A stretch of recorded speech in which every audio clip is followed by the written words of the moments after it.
to The Critical Path, Greater Vancouver Realtors' professionalism and innovation-focused podcast. I'm your host, Jesse Lalime.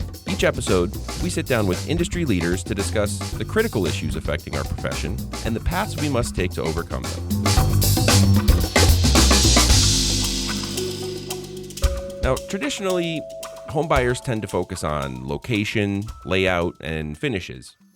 But today's homes are evolving rapidly behind the walls. Energy efficiency, electrification, indoor air quality, climate resilience, and smart technology are increasingly influencing how homes perform and what they cost to own.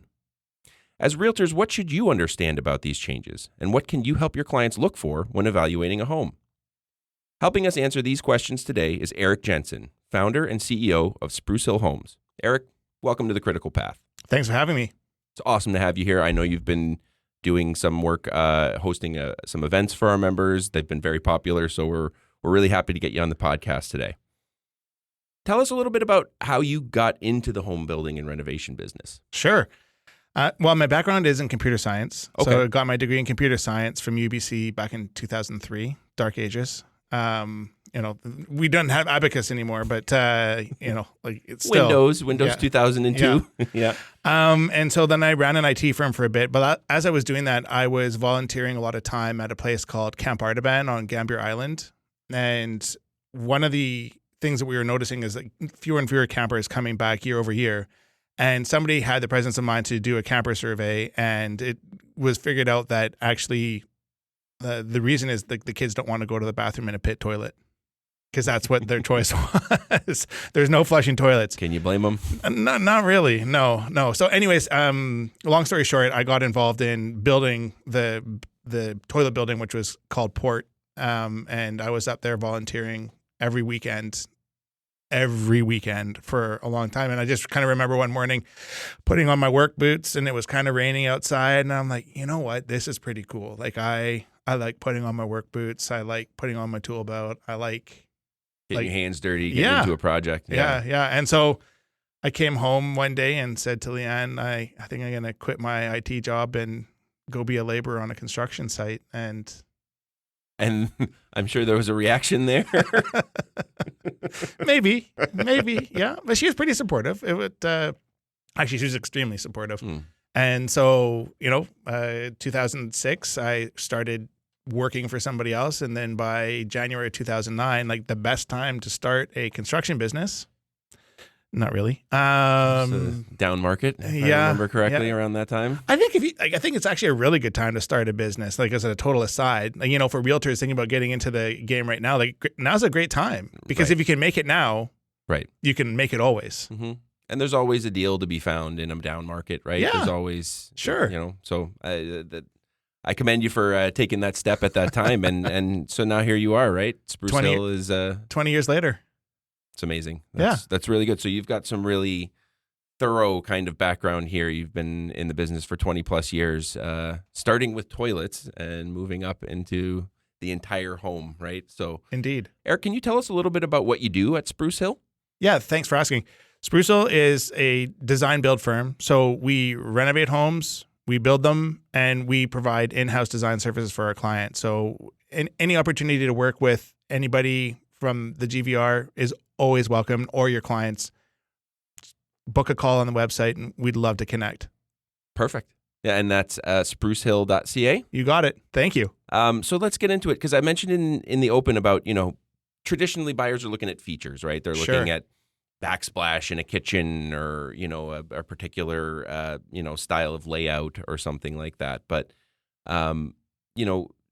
as we mentioned, some of the most important features in modern homes aren't necessarily ones you can see with your eyes, right? Indeed. So, as somebody on the front lines, what are the kind of things buyers are looking for today, as opposed to even say 10 years ago, or even 20 years ago when you were first kind of getting into the business here? Well, I mean, I think it's just the latest and greatest is energy efficiency, right? Mm-hmm. And I mean, the single most important factor for making a home be energy efficient is air tightness. An example that I could give you to kind of demonstrate that story is like, pretend you're in the Arctic, okay, and you have 6 walls around you that are just made out of plastic. No air gets in or out. You've got an oxygen tank on you, so you're not suffocating. Okay. But no air is getting in or out, right? No draft, nothing. You're going to stay relatively warm in that environment, even though it's not insulated. But because it's airtight, you're gonna be okay. Like you're gonna feel the temperature, but you're not gonna feel the breeze as it comes across the ice, right? Now, build yourself the same box, but build it out of 12 inches of insulation, and then put a 6-inch hole in it. Like all of that cold air is going to be rushing in all the time. You never have a chance of warming up because that cold air is coming into your little cube. So the air tightness is the single most important thing that, people, if you're concerned about energy efficiency, like that is the metric by which to measure. And how does that relate to the envelope of the building? Because that's something I certainly don't really know what that really means, right? Sure. It's kind of, to my understanding, it's kind of where the building meets the land, right? But beyond that, it's like you were talking about the air tightness and that kind of thing. There's a lot of different factors that kind of affect the envelope of the building. Why is that so important? Well, there's two things that we want to try and do. One is air tightness, and then the other is thermal bridging. Okay. Do you know what thermal bridging is? I do not. Cool. So, although it's not very conductive, it is somewhat conductive. And what I'm talking about is wood, right? Plywood, fir, pine, whatever. It is a conductive material. And actually, in the hot months, if you're cooling inside, or it's really noticeable in the cold months, if you're inside your home and you have a thermal imaging camera and you don't have an outsulated home, for example, you can see every stud in the wall perfectly. Like if it's -6 outside and you've got it 21 inside, every stud in that wall you can see with thermal imaging because you can see the cold being transferred into the home through the wood. So, modern building science, modern building techniques we're seeing more and more. It really is critical to get the insulation to the outside of the building and start from there. So when you talk about the building envelope, like you're talking about it's kind of morphed over the years, right? Because it just used to be two plies of building paper, like tar paper. And now we've got all of these specialty wraps that people are using, Siga, Tyvek. There's all sorts of different wraps that people are using for the envelope. And then on top of that, there's also the insulation. And, there's shake a stick at how many different options there are for people. But when we move our insulation to the outside, magical things happen. What are some of the kind of ways that air kind of flows through a home? You're talking about air tightness, right? Or how is that achieved, right? Because there's so many different ways I can think of just from. Give me what you think. Well, a drafty window or, a potential kind of compromise to the structure of the building where there could be, maybe a hole on the outside that's, allowing something to get in that shouldn't be. Kind of talk a little bit more about that. Like what are some of the ways that, you can really trap some of the heat in your house? Because I think that's kind of, where we live 9-10 months out of the year, we're looking to kind of have more heat in the home, right? For sure. Yeah. Well, I think you're wanting to, or what you're thinking about is any penetration in the envelope, right?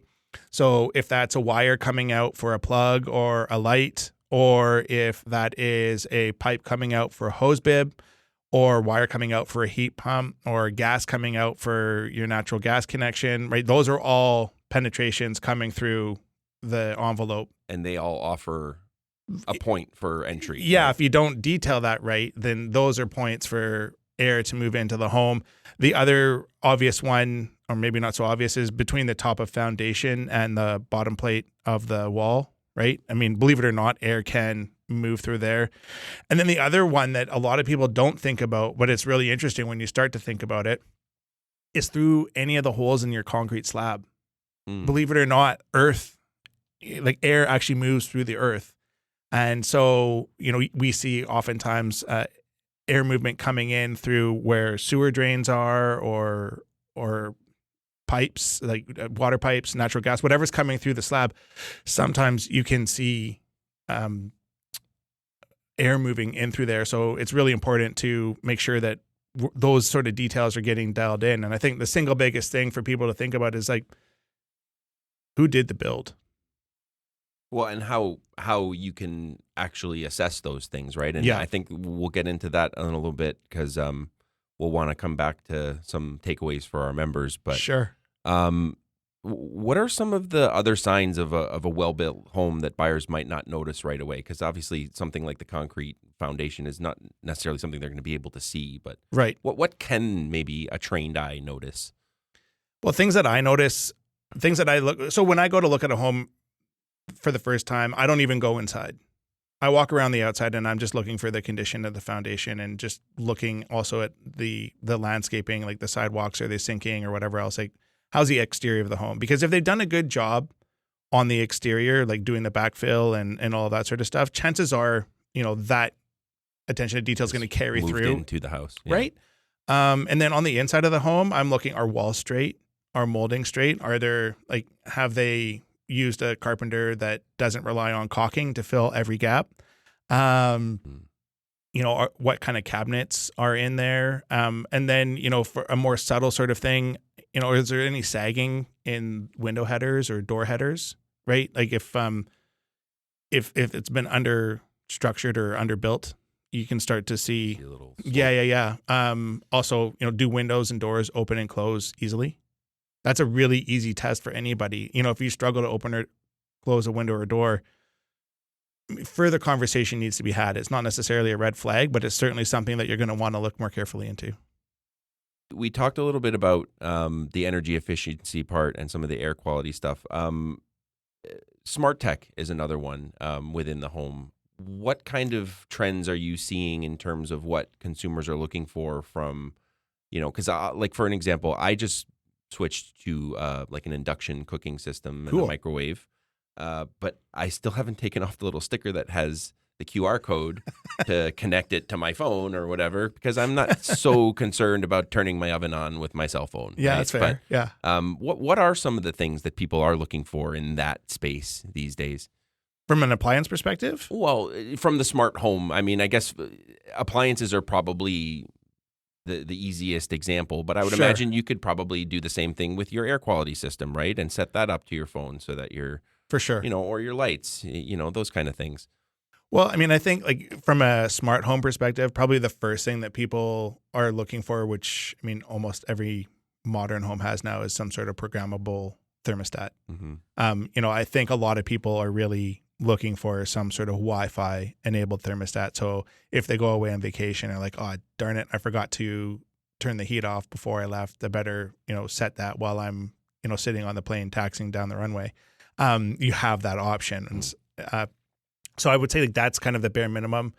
A lot of people are going to home lighting automation, and that's something that I find a lot of people are looking for. To me, one of the things that people aren't looking for enough and likely should be are programmable window coverings. And the reason why that's so important is, especially during the summer months, we really want those window coverings coming down when sun is like pouring right on those windows, because that's really going to help to reduce the heat load on whatever you're using to cool the home. A lot of these changes, a lot of these new things, is it really being driven by a consumer demand? Is there more coming from people who are creating this stuff? Is it policy? Is it a kind of a mix of all of these things that are driving this? Or I would say it's definitely policy driven.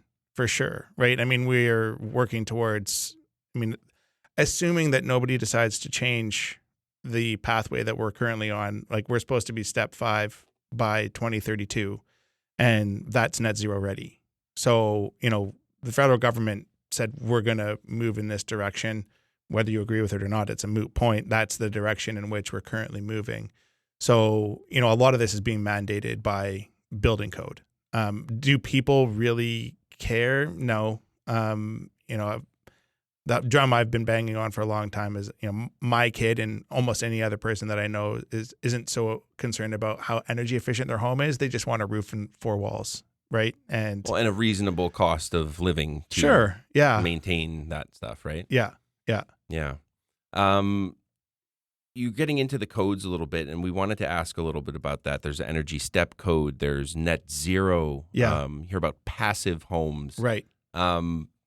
Maybe kind of separate these things out and just kind of give a little kind of explanation for each one for our members if they're not as familiar. I'll do my best. Okay. I'm not gonna pretend like I'm an expert in the step code or the building codes, but I know what they are because I have to work towards them, right? So right now, I think in the step code, if I'm serves me correct, I think we're supposed to be at step 3, which is, no heating is supposed to be electric, or is that step 4? Basically, the idea is like by the time you get to step 5, which is net zero. So step 5 equals net zero ready. And the only difference between net zero and net zero ready is having a solar array on the home. So step 5 is a home that's ready to be net zero. So it's got the building envelope, it's got the air tightness, it's got the energy efficiency to be able to be net zero. And what net zero means is it uses net zero energy over the course of the year, right? So you pay $0 in electricity over the course of a year. That's what net zero is. Now, passive is a step past net zero. And the idea with passive is you should not need anything to heat or cool the home. It's passive.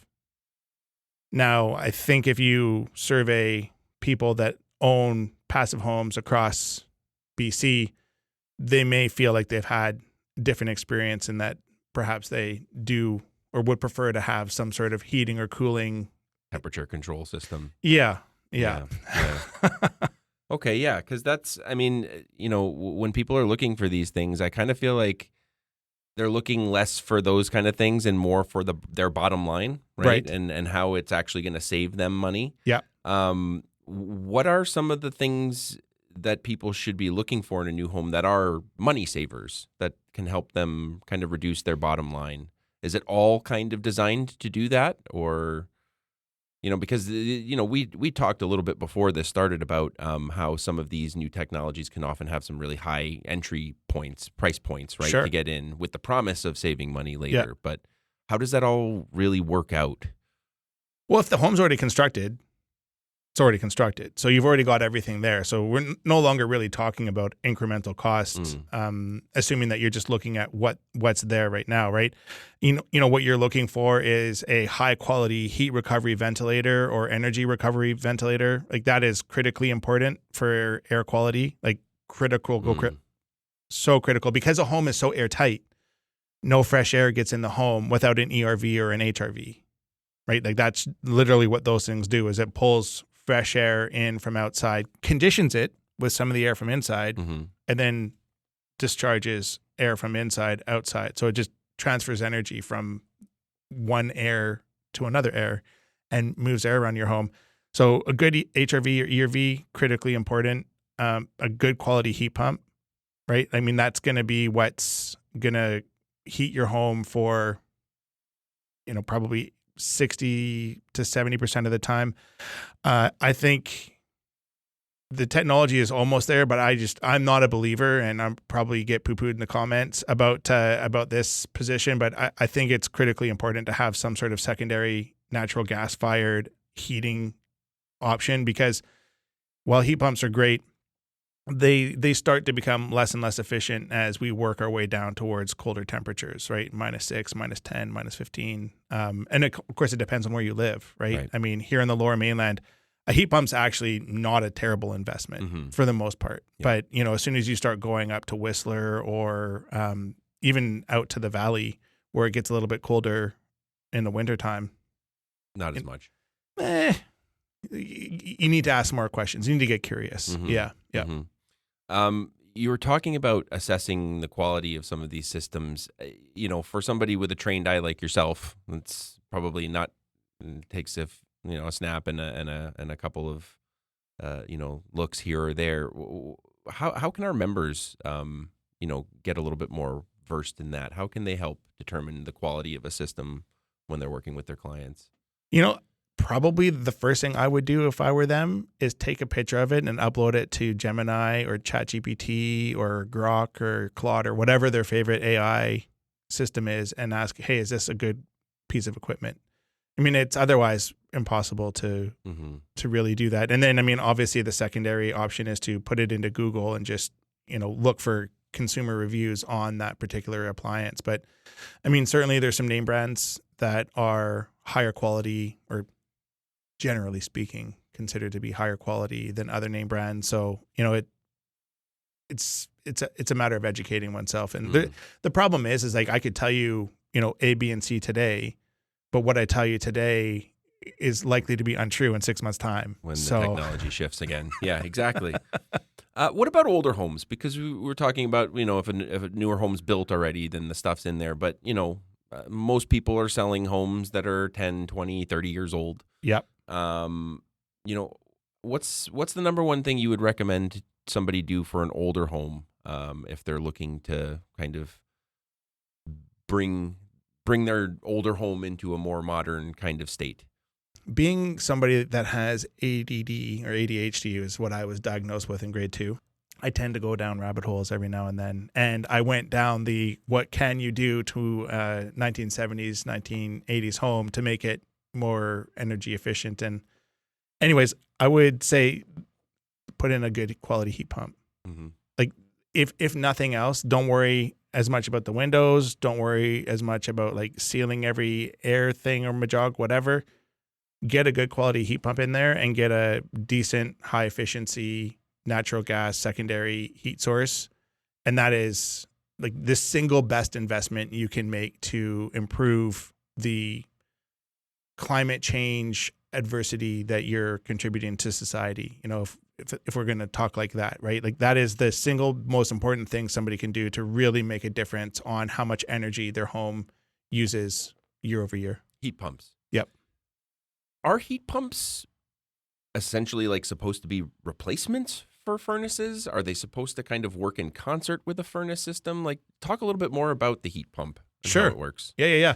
So, I mean, you'll know that Vancouver, the city in which we're currently sitting, when it was really moving towards like a total ban on natural gas altogether and go all electric, right? And so a heat pump has the ability to heat a home and cool a home.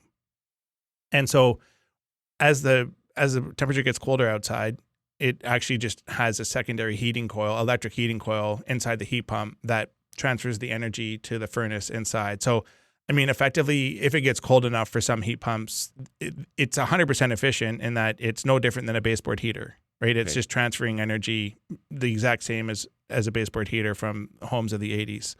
And yeah, they are there. And the intention was for them to replace furnaces. But, we're seeing more and more that our electrical grid just does not have the ability to support full electrification. Like it's just on the coldest day, we would be ground to a halt. Like the system would completely blow up if everybody was on a heat pump and was heating their home. It wouldn't be able to handle it. We don't have the juice. What about climate considerations? Because that's, something we're seeing more and more of, whether it's flooding caused from atmospheric rivers or heat domes and wildfires. What should clients be looking for and asking about when it comes to those kind of considerations, especially when they're going to be in an area where that's, a prevalent issue? Well, so maybe I'll ask you to rephrase the question a little bit, because I mean, on one hand, it's like, what can they be buying or doing to be more environmentally friendly? On the other hand is, what do they want to worry about is in their home so that they will survive a heat dome or I think it's probably kind of a little bit of both, right? Okay. Because is there, are there things like purpose-built technologies that kind of help with that? I can't imagine there's a whole lot you can do to prevent something like a weather event like that. But I mean, to ensure yourself the most kind of safe space on the inside, to protect yourself, like, yeah, I would like to hopefully think that my home, if it did get flooded, there'd be parts of it that would still be, waterproof, that wouldn't leak, right? Yeah. But well, if it's built right, it won't flood. Mm-hmm. And if the city does their job and has storm sewer connections that don't back up, then should be good to go. Mm-hmm. So those are a couple big ifs. But in terms of, heating and that sort of thing, again, heat pump, air conditioner for those really hot days. You don't have to go to a whole home sort of system. There are ducted or ductless splits that people can get. There's a company called Innova that has a really interesting option for cooling single bedrooms and that sort of thing. And it just literally retrofits and mounts right onto the wall. So that's an easy something that people can add to their homes. In terms of being an environmental steward, I would like to suggest that buy local, right? I mean, if we can purchase from suppliers that are located here in BC or who understand the issues that we're dealing with, right? Yeah. That's a huge part of it. Yeah, but I mean, also, people don't think about how much it costs environmentally to ship something from China to Vancouver, right? I promise you right now, cargo ships do not have any sort of emission controls on them. And, same thing with locomotives coming across the country from Toronto or Ontario. If you're, bringing material in by train, if you can work with and use materials that are locally sourced and locally created, I mean, that's one of the best things that you can do to really do your part to help the environment. Mm-hmm. Yeah. And again, there's a local know-how that goes with that too, right? That comes with, we understand this is an issue in this area. We've lived it. We've experienced it. We know how to come at this problem. Okay. We've covered some really good ground here. I wonder if I got just a couple more questions, and some of it we've already gone over, right? I mean, sure. Let's just kind of maybe go back to kind of how we can have our realtor members help their clients assess some of the long-term ownership costs and construction quality. So we talked a little bit about going through the outside and checking, some of the foundational stuff. We talked about going inside and checking out some of the equipment, maybe if you're not as familiar with it, uploading some pictures to an AI. What are some other tips that you might have for our members who are looking to try and help their clients assess a property? Swollen baseboards. Okay. Right. If you go into a bathroom or a kitchen or a basement and you see baseboards that are swollen, that's a telltale sign of some form of water ingress. And oftentimes people will try to paint over it to make the staining go away, but the baseboard stays swollen unless they replace a baseboard. So look for swollen baseboards. That's a really easy something. I've talked about it a bunch. Look for any sign of an oil tank on the property if you're trying to protect your client. I mean, we're kind of assessing not necessarily a new home, but a home that somebody might be looking at. Mm-hmm. Any sign of there being an oil tank on the property, that's a big concern. Huge issue. Yeah. Yeah. It's a huge issue. Remediation and removal and all of those things, right? Cracks in the foundation, cracks in the drywall. Again, like we already talked about, saggy beams, crooked walls or walls that are leaning over. I mean, again, like none of this necessarily means that the home is failing or anything like that. It's just it tells you something that you should, like you said, ask more questions. More questions. Yeah, it may be a nothing burger, but it might be a something burger. Yeah. And just to kind of tie it all into a bow here, if there was one thing you wish every realtor knew when helping clients evaluate a newer home or a renovation project, what would that one thing be? To try and boil it all down. I know there's a lot, but. That is a really good question. I'm going to need a second to come up with a really good answer to a really good question. I mean, we talked a lot about and asking questions, right? Yeah. So, I mean, you can never be too curious, right? But. I mean, I would say that I don't think that there's necessarily one thing that any realtor should know because you'll never know enough. I think if there's one attribute that would serve every realtor is to have a endless sense of curiosity and to always be looking at things and asking questions, why, how, right? The what sometimes is important, but the why and the how are always important. Why was that done? How was that done? And, don't be afraid to ask questions. Don't be afraid to look stupid, right? I mean, I think it's really important to get the actual factual information rather than looking smart or dumb. You don't know what you don't know until you know it. That's right. And so, ask those questions and get to that place where, everybody can have an understanding about what you're looking at. Pragmatism, right? Yes. That was what we were talking about at the beginning. Yeah, absolutely. Yeah. So thanks again for joining us today, Erik. Is there anything else you want to add? Well, thank you very much for having me. Would love for anybody to reach out if they have any interest in building a home, renovating one. We have in-house design services if people want that as well. I think there's a bit of advantage to having an in-house design build firm work for you and get your permits and get you set up and ready for success. They can reach us on our website, sprucehill.ca, or give us a shout at the office, 604-971-4899. And that's about as shameless a plug as I'll do. We've got a YouTube channel and Instagram as well. Would always appreciate more followers. Check Erik and Sprucehill out. Erik, this has been great. We really appreciate having you on the podcast today. Thank you for taking the time to come down and chat with us. Thank you for having me. It's been a slice. It's been awesome. As you've heard here today, the modern home is changing, and that's shifting what today's home buyers are looking for. It's not just about prioritizing aesthetics anymore. People want things that will make their lives more comfortable and affordable. Helping your clients understand the nuances of today's home tech gives you another way to add value to the transaction. Thanks for listening. I'm Jesse Lalime, and I'll see you down the next critical path.